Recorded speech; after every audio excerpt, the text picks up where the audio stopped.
که یو سړی دعوو کی چې زه خدای ما، نو تاسو به وګورئ چې داغه په 2 ورځو کې څومره بندگان پیدا کی. که یو سړی دا وایي چې زه پیغمبر یم، نو تاسو به وګورئ چې داغه څومره امتیان پیدا کی.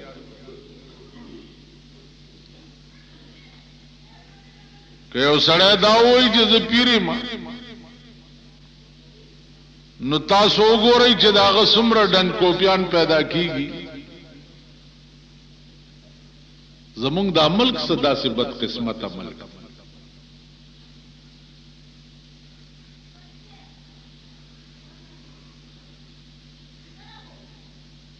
د دې وجنا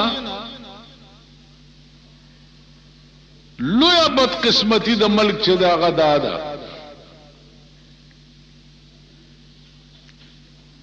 چې هغه صحیح علم چې کوم دی هغه د دې ملک نه ورکیږي لګیا.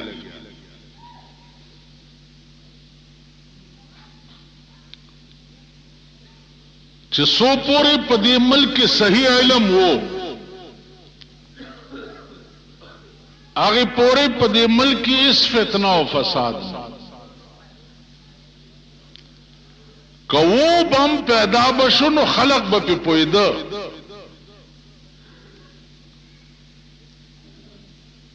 اوس خلقم خلق پاتې نشو، پویدون کی پاتې نشو. اوس قصدن تلار شا پدے غرق کین او چای چینی ځان سره یوسا او یو میا شل ورځې خلقو ته شنه چای تورې چای په اوس کاوه تو ګوره دنیا بدر ماتش. دنیا الکه څه چل دی؟ وای یو بزرگ راوته دی په ځنګل کې چای ورکوي او سترګې یې سرې دي نو سوچه سیر دی.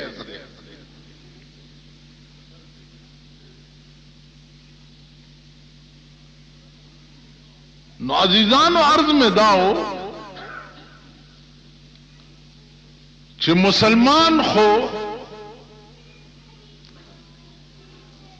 داسې شی پکار دی لکه کسوټی. کسوټی یو کاڼی دی، مجال شته چې هغه دروغ خبر درکړي، مجال شته. ته په باندې زرو مګا نو هغه کاڼی بم چرته غلطي نه کوي، اب درته فوراً وایي چې یا دا سره زر دي یا پیتل دي. نن مونږ دغه کاڼي نم زیات بدتري. کاڼي کې خو دومره حس شته چې هغه درته حل وایي چې دا صحیح دی او دا غلط دی. نن ته د کاڼي نم بدترې صحیح او غلط نه پیژنې. نو چار کله تا په خپل ځان ګوګو کړو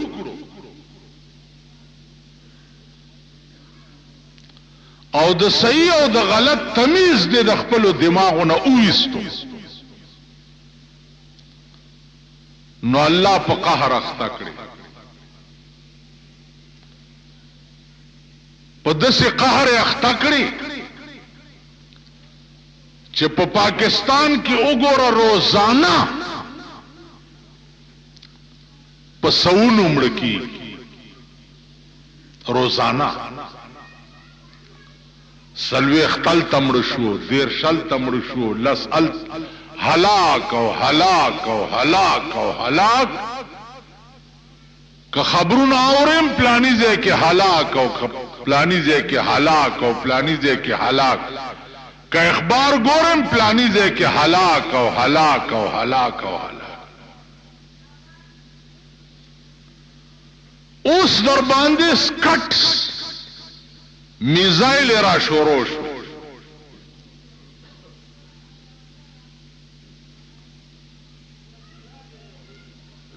میزایل یو دومره لویه بلا ده لکه دې ځای نه دا دروازه ورته به ګورې د کور د پاسه به دې تیر شي.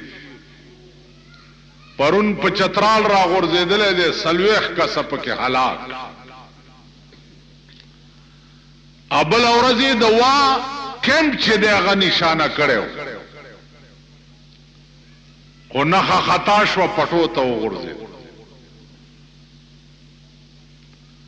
اوس خو به دغه بازوګان دي خبر بم نه په کور به در باندې راوغورځي.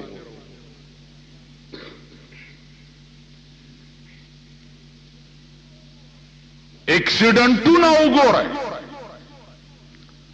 پار سړک چې ځې مړي به پراته وي.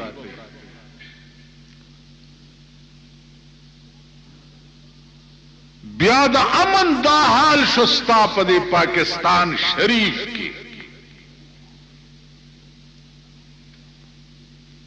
د امن دا حال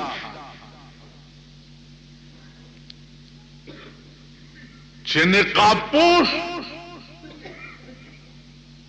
لاره روانه کی لاره پخوا چرته جیب به والو یا به سوریو کو یا به څوکړنو زبا لکه هو پټکار دی. پرانا ورځ نقاب پوش رازا او ثابت لاره روانه وا او په صدر کې ایف جی کالج چې دی هغه د فوج په دې منځ کې داغه سره په پټرول اچوا او تیله ورته کوا او سړی چې دی भागने में कामयाब हो गए. पुलिस ने केस दर्ज करके तफ्तीश शुरू कर दी. दगा से वो पलारा रवाने और तड़क बशीदा माजगा बदी हुई चिंगे दाड़े ब सड़क प्रोते पुलिस बराशी तफ्तीश शुरू कर द अमन दा पडेरों के पराना और उस पर सरकारी बैंक वर्गली हुई पर सरकारी बैंक पैरे पे वलाड़े दौरे से 10 बजे और 3.25 लाख रुपए द बैंक न यो गलत शू वही भागने में कामयाब हो गए.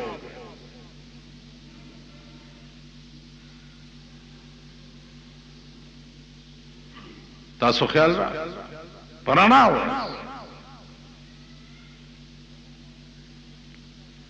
तो रस्ता द मुल्क दा सरकारी महकमे दा इरबुनो करबुनो रुपए पीछे द काल खर्च दे द दे प मौजूदगी के नंस्ता मुल्क द सरकार जे प अमन के न दे द सरकार लारे प अमन के न दा परुन दो धमाकी कमजे की शिवी कमजे शिवी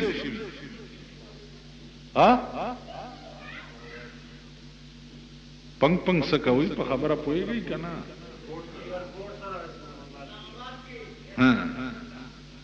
इस्लामाबाद दारुल खिलाफा के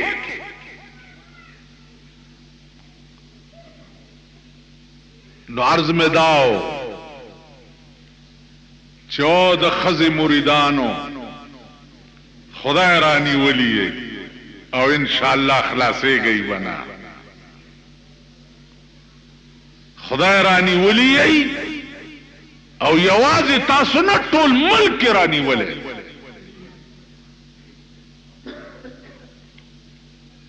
दे मुल्क तमाशे बहु कई और अंजाम बेहू गो रही द खुदा द वहल पस्तर गुखकारी हाँ जी द खुदा वहल को पस्तर गो नखकारी नुक्ता उस दासी वहल शोरो शिवी दी चे पस्तर गुखकारी वही दी پسترګو ورته ګوري او وحید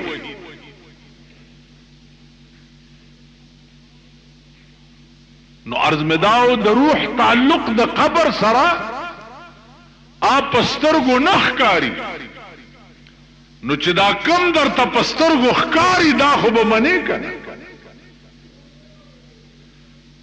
چې دا په دنیا کې د رونی سیودی وਹੀ نو هغه ذات د مرګ نه رستو ستا خاورې نشي رانیولې وهلې دي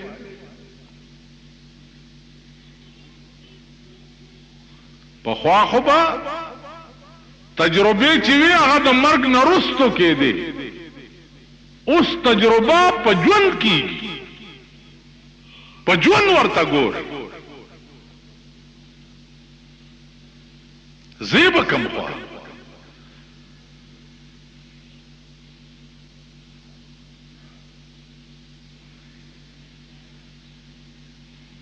عرض داو چې کم قوم د قوم د خدای نه باغیش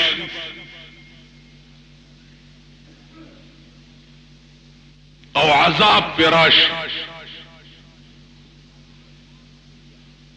نو اغا عذاب کی بیا اغا نیکان چی کمی اغا دا بدانو نمخ کی تباشی ولی زکا چی دے نیکانو دے بدانو سرا بیکاٹ نو کرے تعلق نو پریخے مړ ژوندې نو پرېخې ور سره د پیغمبر فرمان دی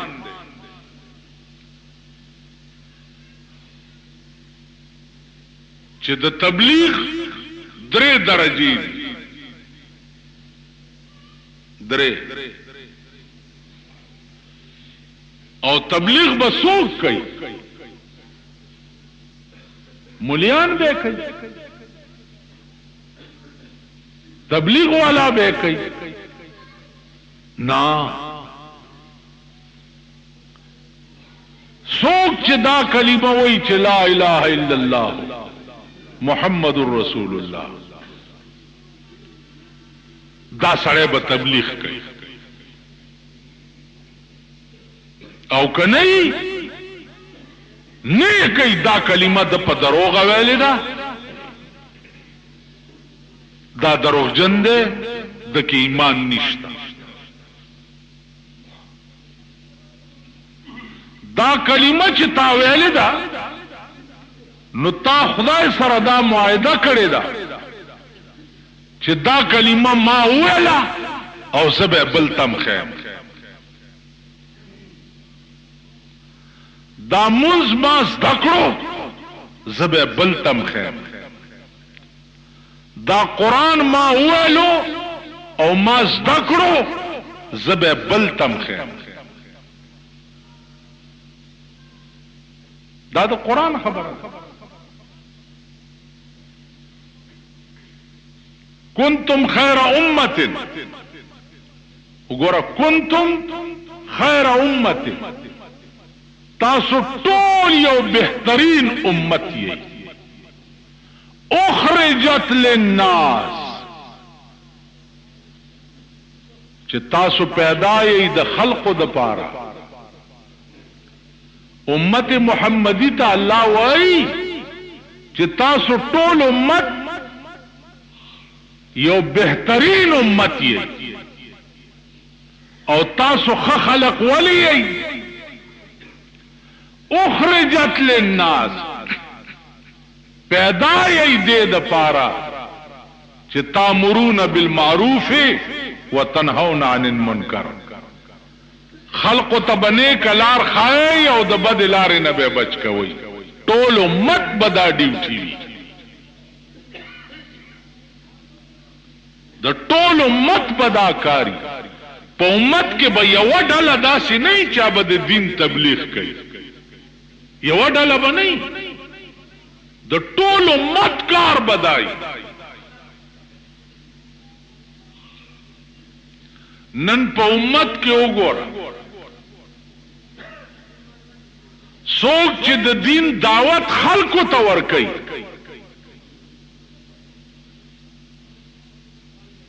هغې ته بد وایي، دا وایي اوزګار دي.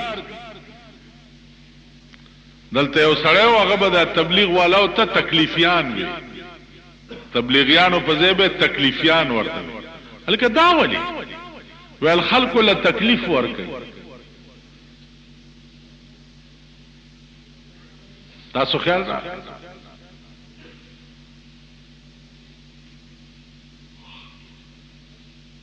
نن چې دین څوک چاته ښیي هغه ډله په خلکو بدلږي.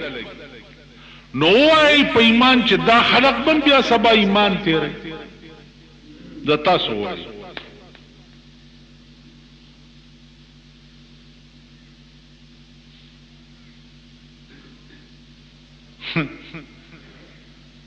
هغه ور دلته یو مولا راغلی وایي چې دا باز شو دا تبلیغ والا وی یاره خلق دغه دي بد نه دي، خو دا بعضې کارونه یې ښه نه دي. مالکم کار یې ښه نه دی. وی چې دا سړي ته چې وایي د خدای په لار کې ووځه، انا لله خدای دې کور وران که چې کور دې وران شي. اوس یو سړی چې چاته وایي چې د خدای په لار کې ووځه نو دا کار ښه دی که بد دی؟ زه تاسو وایم. اوس زه تاسو ته وایم چې هلکه د خدای په لار کې ووځئ، نو دا ما بد وي؟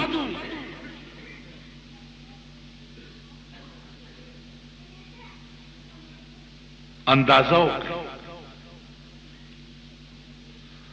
د خدای د دین دپاره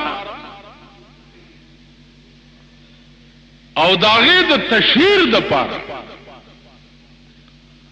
رسول الله صلی الله علیه وسلم په خپله مکه پرې نه خو 400 میله لرې مدینې ته لا نړو، ځکه چې په مکه کې د دین کار نه شو کولی. بیا د طائف ښار ته په خپله لا نړو او قوم ته یې وویل چې ای قومه وحدوا ربکم، خدای یو منئ، وإلهكم إله واحد، ستاسو الله یو دی. ان الشرك لظلم عظیم، خدای سره شرک ستاسو چې دی ظلم عظیم.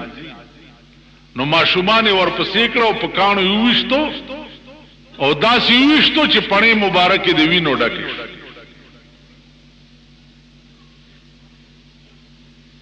نو جبرائیل ورته راغی چې په دې طائف دا ښار په بله واړم. هغه ویل نه، لاس یې اوچت کو، وی خدای د طائف خلکو په ما د کاڼو باران وکړو، د دې بدل کې ته پې د رحمت باران.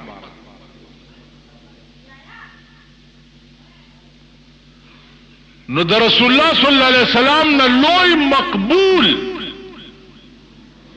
او خدای ته نږدې به بل څوک پیدا شي که د دې دین دپاره هغه د بدن نه وینې روانېدل خدای لیدلی دي، د هغه په کاڼو ویشتل خدای ورته لیده او د هغه محبوب په کاڼو ویشتی کېده، خدای ورته لیده او د بیت الله په خوا کې ابو جهل څخه لرې راوړه او د رسول الله په ملای کې. نو دی دین د پاره الله هم دا برداشت کړی دي چې په سکندونو کې دنیا ورانولې شو او پیغمبرم دا برداشت کړی دي او داغه په بدل کې دعا ورته کړی. نو زما عزیزانو عرض می داو چې جون نن زمونږ د لیونی خوب دی، زمونږ خوبونه د لیونی خوب دی، زمونږ جون د لیونی خوب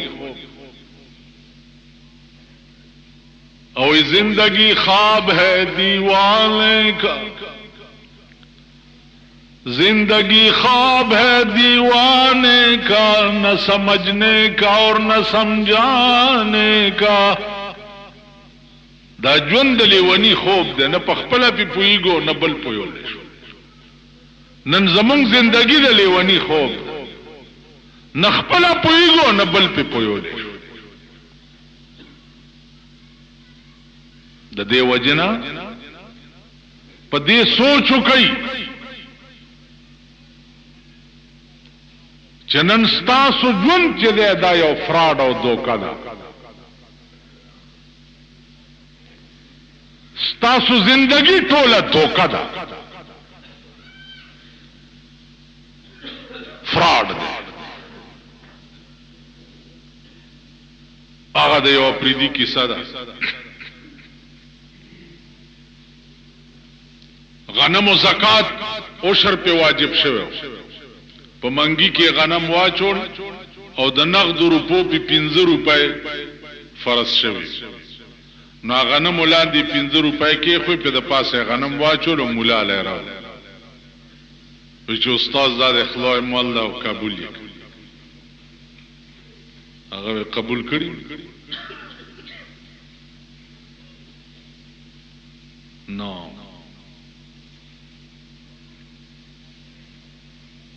چې داسې جمعات په هزاره پورې لاړو نو بیا راغی چې استاد ته په دې غنمو څه کی دا نقد یې روپۍ واخله، دا غنم مال راکه زه به کله یوسم نورو غنمو کې به واچم برکت وشي.